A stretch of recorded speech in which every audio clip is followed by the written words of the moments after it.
This example is on inverse trigonometric functions. So example 1, it says write down the value of each of the following angles in the range 0 to 90. So it's going to be sine inverse of 1 over 2, so sine inverse of a half. Now it's up to yourself, you can use the calculator.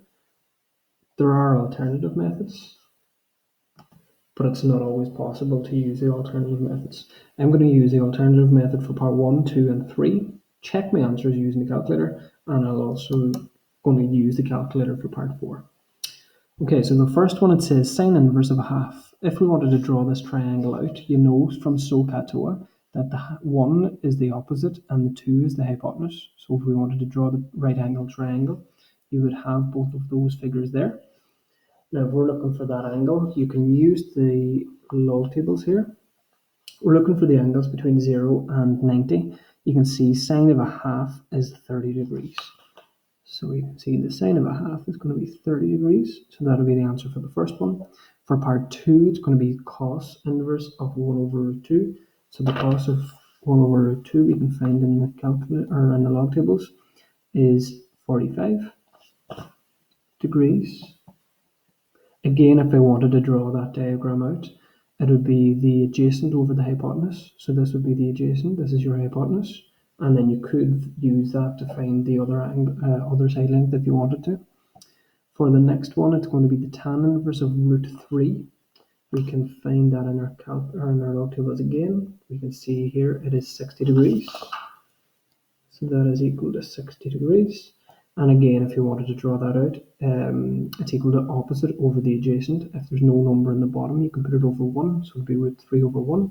And then you would have your hypotenuse being the other side. Now, where the issues come in is for part 4, when we have to work this one out. 0.8 is the same as 4 over 5. If you have a look on your calculator, you can see 4 over 5 is not even there. So what we can do instead is to use our calculator. So you're going to do the cos inverse of 0.8, and that is equal to 36.87 degrees. Now, it's up to yourself what way around it. It doesn't tell us.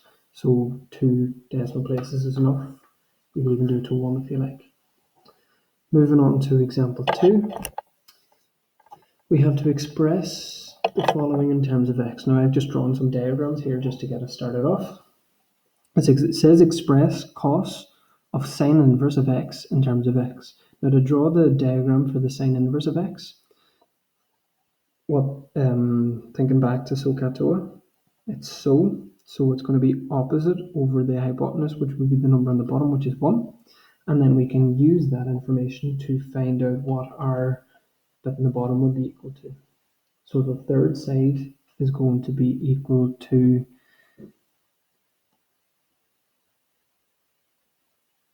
the hypotenuse squared minus the other one squared, and then the square root of all of that. So it's going to be 1 minus x squared would be the other side length. And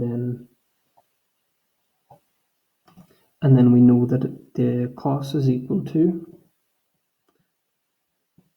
adjacent over hypotenuse. So it's going to be equal to the adjacent over the hypotenuse. So cos q is equal to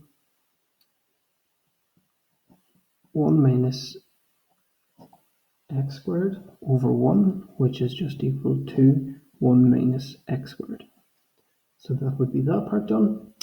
For the other one over on this side, we can draw the diagram for the bit in the middle in here straight away. We can see it's tan is equal to the opposite over the adjacent. So the opposite is 4 and the adjacent is 3. If we wanted to use Pythagoras, 3 squared plus 4 squared is equal to the other one squared. Hopefully you've seen that one often enough that you know the other side is 5. And then we can go from there. Okay, if we want to work this one out, we know that what we can do here is change this to one of our rules from our log tables, this to sine of 2a, and we know that the sine of 2a is equal to 2 sine a cos a. I get that from my log tables here. You can see that the sine of 2a is equal to 2 sine a cos a. Okay, so I've changed that with treating this full thing as a. this part here, and then we're able to continue from there. So we already know we can work out some of our answers. If it was going to be sine, it would be equal to the opposite over hypotenuse. So we've got the opposite over the hypotenuse, which is 4 over 5. And then the last one would be the cos, which is equal to ca. So it's adjacent over hypotenuse, which is equal to 3 over 5.